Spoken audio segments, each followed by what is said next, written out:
Nous sommes 5 élèves de première S. Moi, Meroi, Camille, Alexandre, Louise et Arthur. Nous venons du lycée du Mont-d'Urville, qui se situe au bord du littoral méditerranéen.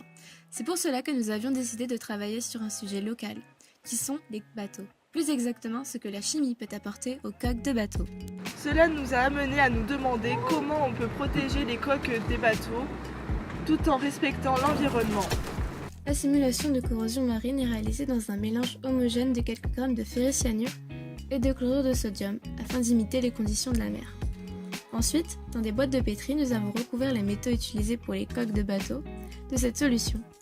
Plusieurs jours plus tard, on déduit qu'il y a eu oxydation grâce aux couleurs apparentes. Cette visite nous a permis de nous rendre compte de la grande toxicité d'un des produits très présents dans les coques de bateau, le styrène.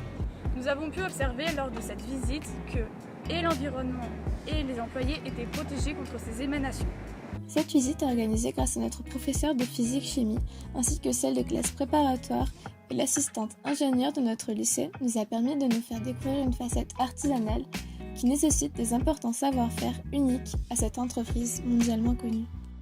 Suite à nos recherches et expériences, nous avons décidé de sensibiliser notre entourage des effets bénéfiques de la chimie pour la mer Méditerranée, principalement les secondes qui choisiront bientôt leur orientation. Ainsi, les secondes ont pu être sensibilisées aux potentiels dangers de celle-ci et aux mesures de sécurité que nous pouvons mettre en œuvre pour se protéger et pour protéger l'environnement. En conclusion, les expériences menées ont bel et bien permis de constater les progrès que peut apporter la chimie à notre quotidien et plus particulièrement aux coques de bateaux.